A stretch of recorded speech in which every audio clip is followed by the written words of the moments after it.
அனைவருக்கும் வணக்கம். நாம் இப்போது 11th accountancy unit 4 important March 2024 கேட்கக்கூடிய கொஷின்ஸ் என்னென்ன இருக்குங்கிறத நம்ம இதில் பார்க்கலாம். நல்லா ப்ரிப்பேர் பண்ணுங்கள், எக்ஸாம் நல்லா. லெட்ஜர் பார்க்க போகிறோம். லெட்ஜர் பார்த்திங்கனாக்கா டைம் கொஞ்சம் ஆகும், அதனால் பார்த்துக்கோங்க.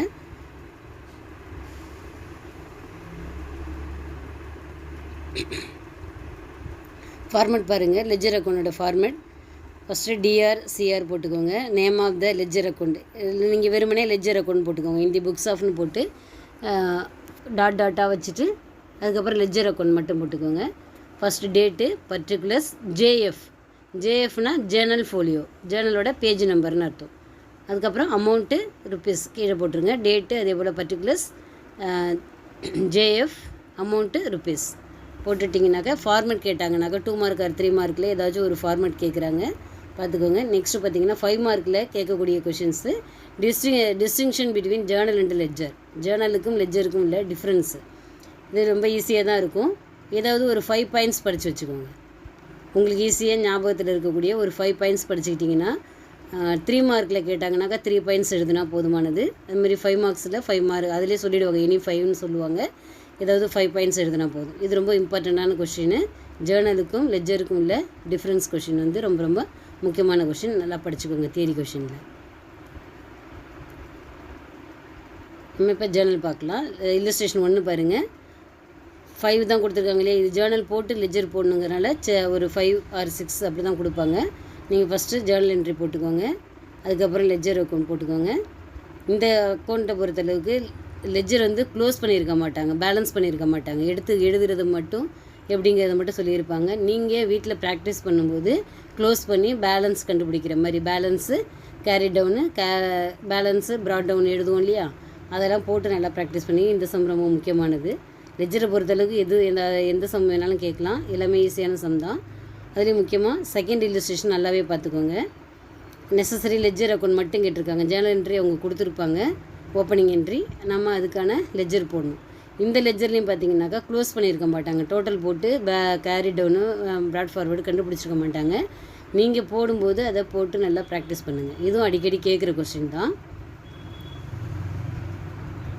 காம்பவுண்ட் என்ட்ரி எப்படி போஸ்டிங் போடுறது, இது ஒரு 2 மார்க் அப்படி இல்லாட்டி 3 மார்க்கில் கேட்க அதிகமாக வாய்ப்புள்ள கொஸ்டின். இல்லஸ்ட்ரேஷன் 3 பார்த்தீங்கன்னாக்கா ஒரே மாதிரியான கொஷின், ஒரே மாதிரியான தன்மை உள்ளது. கேஷ் பே பண்ணியிருப்பாங்க, சேம் டேட்டில் நடந்திருக்கும். அதனால் ஒரே என்ட்ரி காம்பவுண்ட் என்ட்ரின்னு பேர். இதுக்கு ஒரே என்ட்ரியாக போட்டோம்னாக்கா பாருங்கள். ஜேர்னலைஸ் the following transaction and post them to ledger on May 20, 2018. Ram paid salaries ₹15,000, electricity charges ₹8,000 and wages ₹2,000.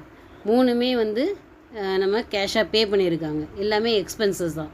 Same ஒரே மாதிரி தன்மையுடையதாக இருக்கா, அதனால் நம்ம சேர்த்து ஒரே என்ட்ரியாக போட்டலாம். ஒன்று தனித்தனியாக போடாமல் சேம் டேட்டில் நடந்திருக்கு. அதே போல் சேமாக நம்ம கேஷாக தான் பே பண்ணியிருக்கோம். ஸோ ஒரே என்ட்ரியாக போட்டுடலாம். அதுதான் காம்பவுண்ட் என்ட்ரி. 2 என்ட்ரி இல்லாட்டி 3 என்ட்ரி சேர்த்து ஒன்றா போடுறதுக்கு பேர் தான் காம்பவுண்ட் என்ட்ரி. இந்த புக்ஸ் ஆஃப் ராம்னு போட்டு Journal entries 2018 May 20 salaries account டேட்டார், electricity charges account டேட்டார், wages account டேட்டார் to cash account போட்டு எல்லா அமௌண்ட்டையும் ஆட் பண்ணி போட்டுடணும். அவ்வளோதான். எக்ஸ்பென்சஸ் பெய்டு, எல்லா எக்ஸ்பென்சஸும் பெய்டு. அந்த ஒரே ஒரு ஜேர்னல் என்ட்ரி. இது 2 மார்க் ஆர் 3 மார்க்கில் கேட்கலாம். அந்த கொஷின் எல்லாம் பார்த்துக்கோங்க. நெக்ஸ்ட்டு அதுக்கு தனித்தனியாக லெட்ஜர் அக்கௌண்ட் ஓப்பன் பண்ணியிருக்காங்க. இந்த லெட்ஜர்லேயும் க்ளோஸ் பண்ணலை, பேலன்சிங் பண்ணாமல் போட்டிருக்காங்க. நீங்கள் பேலன்ஸ் பண்ணி போட்டு செக் பண்ணி பாருங்கள். அடுத்தது இதில் தான் நமக்கு எப்படி பேலன்ஸ் பண்ணுறதுங்கிறத நம்ம இந்த இல்லஸ்ட்ரேஷனில் தான் கொடுத்துருக்காங்க. அதுக்கு முன்னாடி இதை பாருங்கள். 1 மார்க்கில் கேட்கலாம். Total of debit greater than total of credit இருந்துச்சுனாக்கா என்ன பேலன்ஸ் வரும்? டெபிட் பேலன்ஸ், அதாவது by balance carry down and to balance brought down வரும். இதை நல்லா பார்த்துங்க. இன்டீரியர் கொஷினாக இருக்குது கேட்குறதுக்கு, அதாவது கம்பல்சரி சம்மில் கேட்கலாம். அதே போல் next total of credit greater than total of debit இருந்துச்சுன்னு சொன்னாக்கா கிரெடிட் பேலன்ஸ் வரணும். To balance carry down and by balance brought down. Total of debit equal to total of credit 2 அமௌண்ட்டுமே ஈவனாக இருந்துச்சுன்னு சொன்னாக்கா பேலன்ஸ் நில் பேலன்ஸ். ஓகேவா? நெக்ஸ்ட் பாருங்கள் இல்லஸ்ட்ரேஷன் 4. இதுலேயும் ஜேர்னல் போட்டு லெட்ஜர் போட சொல்லியிருக்காங்க. ஜேர்னல் போட்டு அதே போல் லெட்ஜர் போட்டு இந்த சம்மில் என்னென்னா பேலன்சிங்லாம் பண்ணியிருப்பாங்க. டோட்டல் போட்டு போட்டிருக்காங்க பாருங்கள். டோட்டல் போட்டு அந்த பக்கம் எந்த பக்கம் அதிகமாக இருக்கோ இந்த பக்கம் அதிகமாக இருக்குது அதை ஆப்போசிட் சைடு எடுத்துகிட்டு போயிட்டு ஆல்ரெடி இருக்கக்கூடிய இந்த 2 அமௌண்ட்டையும் ஆட் பண்ணி இதில் டோட்டல் அமௌண்ட்டில் லெஸ் பண்ணாக்கா 95,000. இது வந்துனாக்கா கேரி டவுன்.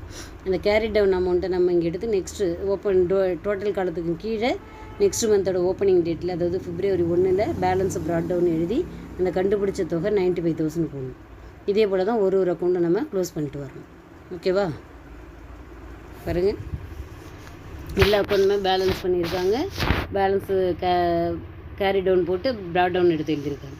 இது பாருங்கள் டைரக்ட் லெட்ஜர். டைரக்ட் லெட்ஜர் கேட்டாங்க இன்னும் உங்களுக்கு டைம் ரொம்ப சேவ் ஆகும். இந்த சம் ரொம்ப முக்கியமான சம்மு, இதை நல்லா பார்த்துக்கோங்க. இதில் உங்களுக்கு டைரெக்டாக லெட்ஜர் போட தெரியல அப்படின்னு சொன்னாக்கா ரஃப் ஒர்க் போடுற இடம் இருக்குது இல்லையா, அந்த இடத்துல ஜேர்னல் என்ட்ரிங்க நீ சும்மா ரஃபாக எழுதலாம். நேரேஷனில் எழுதாமல் சும்மா ஜஸ்ட் அப்படியே எழுதிக்கலாம். இப்போ என்ன இருக்குது, கமன்ஸ்டு பிஸ்னஸ் வித் கேஷ்னு இருக்கா.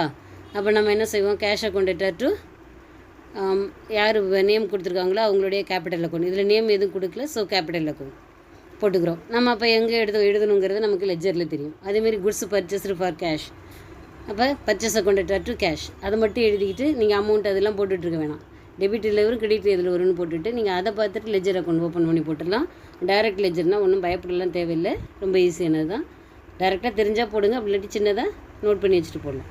அதே போல் தான் இல்லுஸ்ட்ரேஷன் 6, இதுக்கு லெட்ஜர் அக்கௌண்ட் தான் கேட்டிருக்காங்க, டைரக்ட் லெட்ஜர் அக்கௌண்ட்டு. அதே போல் நீங்கள் தெரியலன்னா ஜேர்னல் என்ட்ரி ரஃப் ஒர்க்கில் போட்டு வச்சுட்டு அதை பார்த்து ஃபாஸ்ட்டாக நம்ம லெட்ஜர் அக்கௌண்ட் ஓப்பன் பண்ணி போட்டுடலாம். 1 மார்க்கு எல்லாமே நல்லா படிச்சுக்கோங்க. எல்லா லெசனில் இருக்கிற 1 மார்க்கு எல்லா ஸ்டூடெண்ட்ஸுமே படிக்க வேண்டியது. அதுமாரி 2 மார்க்கு 3 மார்க் எல்லாமே நல்லா தியரி கொஷின்ஸ் எல்லாம் படிச்சுக்கோங்க. எக்ஸசைஸை பொறுத்தளவுக்கு குறிப்பாக இந்த குட்டியாக இருக்கிற சம் எல்லாத்தையுமே பார்த்துக்கோங்க. அதுதான், ஏன்னா ஜேர்னல் போட்டு லெட்ஜர் போடணும்போது டைம் எடுக்குங்கிறனால இந்த மாதிரி சம் தான் கேட்குறதுக்கு அதிக சான்சஸ் இருக்குது. அதனால் ஃபஸ்ட்டு சம் ரொம்ப நல்லா பார்த்துக்கோங்க.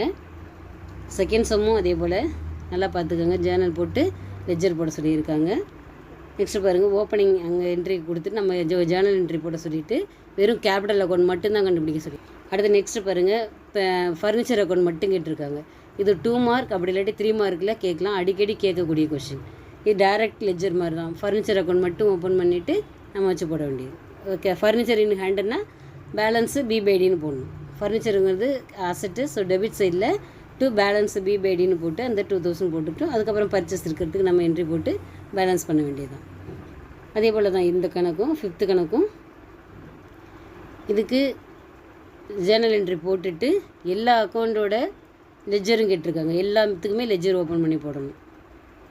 இதுக்கு give Journal entries and post them to cash account. இதில் வெறும் ஜேர்னல் என்ட்ரி போட்டுட்டு கேஷ் அக்கௌண்ட் மட்டும் போட்டால் போதும். லெட்ஜர் அக்கௌண்ட் எல்லாத்துக்கும் லெட்ஜர் ஓப்பன் பண்ண வேணாம், கேஷுக்கு மட்டும் அக்கௌண்ட் ஓப்பன் பண்ணி போட்டிங்கன்னா போதுமானது. அதே போல் 7th இந்த சம் நல்லா பார்த்துக்கோங்க. ஜேர்னல் என்ட்ரி போட்டுட்டு லெட்ஜர் என்னென்ன போட சொல்லியிருக்காங்கன்னா கேஷ் அக்கௌண்ட் சேல்ஸ் அக்கௌண்ட் மட்டும்தான் கேட்டிருக்காங்க. நல்லா நோட் பண்ணுங்கள். கேட்டோன்னா சம்ம நல்லா படித்து பார்த்தீங்கன்னா தெரியும்.